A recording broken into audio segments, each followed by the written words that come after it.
온전한 나로 살기 위한 정체성의 심리학. 박선웅, 고려대 심리학과 교수 지음. 제5장 의미를 만들거나 의미를 찾거나. 삶의 의미는 이야기 속에 있다. 이 세상에 우리의 삶에 원래 존재하는 의미가 있을까? 대략 140억 년 전 빅뱅이 일어났을 때 우주를 어떤 모습으로 만들겠다는 목적이 있었을까?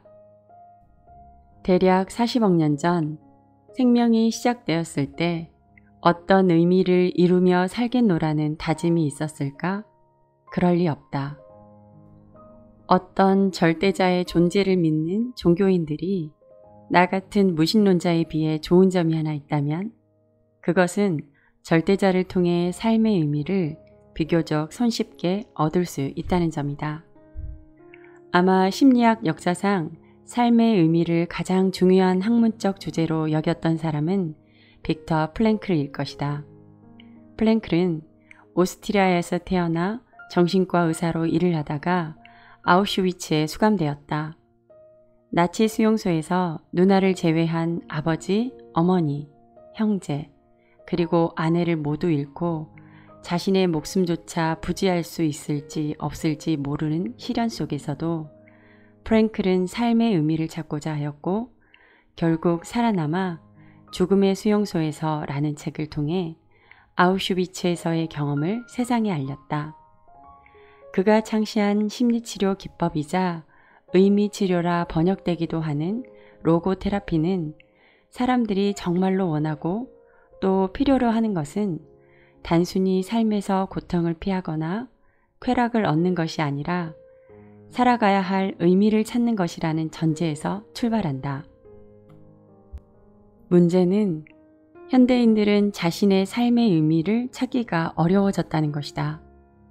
인간을 제외한 많은 생명체들에게 있어 어떻게 살아가야 하는가는 아마도 큰 문제가 아닐 것이다. 조금이라도 더 햇살이 잘 비치는 곳을 향해 가지를 뻗는 나무, 많은 꿀을 얻기 위해 날아다니는 꿀벌의 움직임을 의미를 찾기 위한 고민의 결과라고 보기는 어렵다. 삶의 의미에 대한 고민은 진화의 과정에서 추상적 사고 능력을 얻게 된 극소수의 생명체에서만 할 수 있다. 하지만 삶의 의미가 무엇인지 질문할 수 있는 추상적 사고 능력을 얻었다는 것 자체가 의미의 상실로 이어지는 것은 아니다. 실제로 오랫동안 인류는 각 집단의 역사와 전통에서 삶의 의미를 찾았다. 조선시대 양반은 나라에 충성하고 부모에 효도하는 데서 삶의 의미를 찾았다. 그래서 부모님이 돌아가시면 무덤 앞에서 3년간 상을 치르는 것이 당연하고 또 의미 있는 일이었다. 유교적 전통이 이런 행동의 의미를 부여하는 것이다.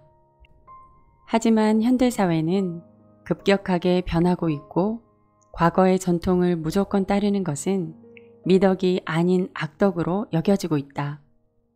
전통을 무시하는 행위를 두고 옳고 그름을 논하자는 것이 아니다. 전통을 무시하기 때문에 현대인들은 삶의 방향을 가리키는 지표를 잃어버리게 되었다는 것이고 그와 함께 의미 있는 삶에 대한 답 역시 상실했다는 것이다. 프랭클은 이렇게 삶의 의미를 상실한 현대인들의 상태를 실존적 공허라고 부르고 이를 치료하기 위해 로고테라피를 고안하였다. 그래서 삶의 의미는 무엇인가? 프랭클은 이 질문은 마치 체스 챔피언에게 이 세상에서 가장 절묘한 수는 무엇인지 묻는 것과 같다고 했다. 현재 어떤 판이 벌어지고 있는지를 고려하지 않는 절묘한 수란 존재하지 않는다. 마찬가지로 모든 사람에게 맹목적으로 적용되는 삶의 의미란 존재하지 않는다. 자신이 살고 있는 삶의 맥락에서 고요한 의미를 찾아야 한다. 나는 바로 이 대목에서 로고테라피와 인생 이야기가 만난다고 생각한다. 각 개인은 자기만의 인생 이야기를 가지고 있기 때문에 삶의 의미 역시 그 이야기 속에서 찾아야 한다. 삶의 의미를 찾는 방법 3가지. 첫 번째, 1. 구체적으로 프랭클은 삶의 의미를 찾는 방법 3가지를 소개한다. 첫 번째로 무엇인가를 창조하거나 어떤 일을 하는 것이다. 요즘 거리에서 신기하게도 바퀴가 2개 달린 채 균형을 유지하는 1인용 이동수단을 타고 다니는 사람을 흔히 볼 수 있는데 그 원조가 세그웨이다. 세그웨이를 발명한 딘 카멘은 테드에서 몇 차례 강연을 한 적이 있는데 나는 그중 2009년에 했던 발명 뒤에 있는 감정이라는 강연을 좋아한다. 이 강연에서 카멘은 전쟁에서 팔을 잃은 젊은이들을 위해 로봇팔을 만들게 되는 과정을, 그렇지 않아도 자기 사업으로 바쁜 자신이 왜 시간을 쪼개어 이 일을 하게 되었는지를 이야기한다. 그 이야기를 하는 내내 그의 목소리와 눈은 촉촉하게 젖어 있다. 카멘이 로봇팔을 만드는 것이 자신에게 큰 의미가 있다는 말을 대놓고 하지는 않았지만 그의 눈물과 목소리는 말보다 더 많은 것을 이미 전하고 있다. 연구 참여자였던 김도연은 고등학교 때부터 세상을 좀 더 나은 곳으로 만들고 싶다는 막연한 꿈을 가지고 있었다. 하지만 더 나은 세상이란 어떤 세상인지 또 어떻게 그런 세상을 만들 수 있는지 알 수 없었다. 그러다가 대학교 2학년 때 있었던 2번째 교육 실습을 하면서 구체적인 상을 그려볼 수 있었다. 그가 교육 실습을 나간 서울 어느 동네의 경제적 여건은 상당히 좋지 않았다. 절반 정도 되는 아이들이 편부모 밑에 살았고 몇몇 아이들은 부모가 사업에 실패해 도망치듯 그곳으로 이사를 왔다. 어떤 아이는 할아버지, 아버지와 함께 살았는데 2분 모두 암 환자였다. 어려운 환경에서 살아 당연히 표정이 어두울 것이라고 짐작했으나 아이들은 놀라울 정도로 밝은 모습으로 교생들을 맞이했다. 교육과정의 일부이기 때문에 의무적으로 학교에 끌려나간 교생들이 그 아이들은 반가운 손님이었고 친구였으며 자신의 고민을 공유할 수 있는 대상이었다. 아이들은 김도연을 비롯한 교생들에게 담임선생님과는 나누지 못한 마음속 깊은 이야기를 나누고 집에 가고는 했다. 김도연은 세상을 좀 더 나은 곳으로 만들고 싶다는 자신의 막연한 꿈을 실현할 수 있는 길이 바로 거기에 있음을 깨달았다. 어려운 환경에 놓인 아이들에게 물질적이든 육체적이든 정신적이든 희망을 줄 수 있는 교사가 된다면 이 또한 가치 있는 인생이 될 것이라는 생각이었다. 어쩌면 별것 아닌 자신이지만 누군가의 인생에 있어서는 소중한 전환점이 될 수 있다는 기대가 오늘도 김도연으로 하여금 교사로서의 삶을 살아가게 한다. 하지만 의미 있는 일이라는 것이 꼭 거창할 필요는 없다. 나와 같은 교수는 좋은 학생을 길러냄으로써, 요리사는 배고픈 사람들에게 맛있는 음식을 제공함으로써 자신의 일과 삶에서 의미를 찾을 수 있다.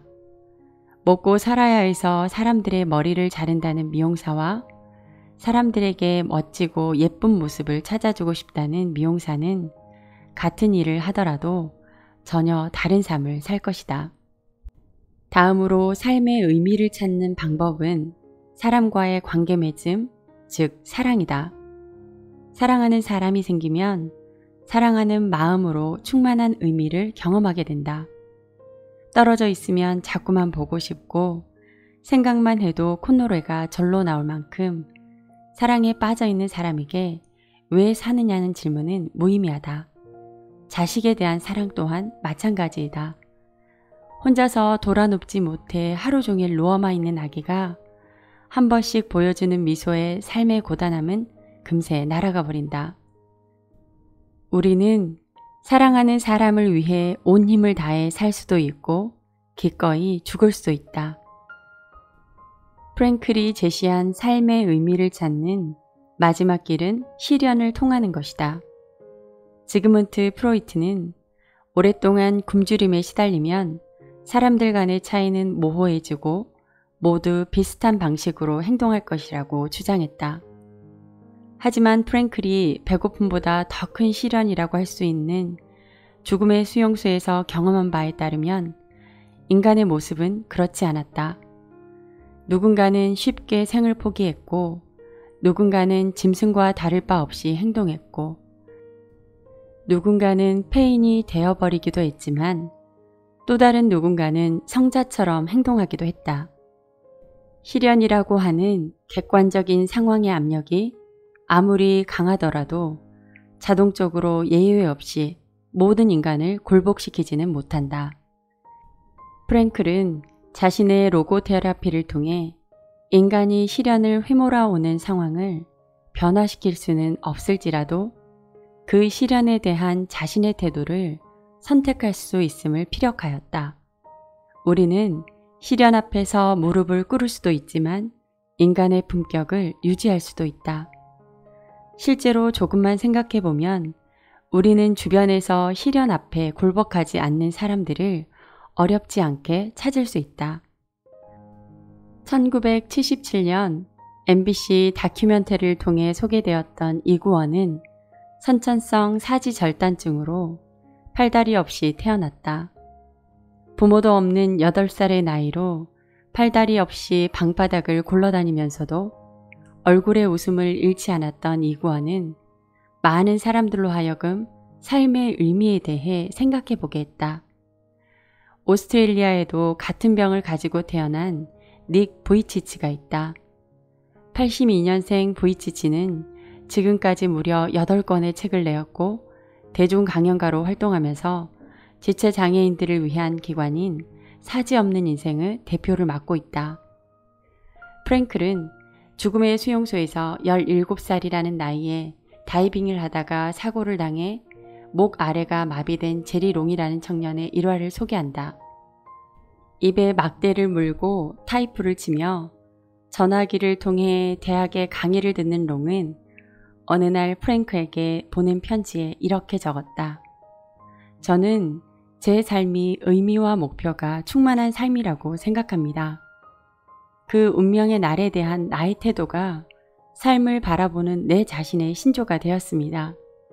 나는 내 목을 부러뜨렸지만 내 목이 나를 부러뜨리지는 못했습니다. 저는 지금 대학교에서 처음으로 심리학 과목을 듣고 있습니다. 나는 내 장애가 다른 사람들을 돕는 내 능력을 더욱 향상시켜 줄 것이라 확신합니다.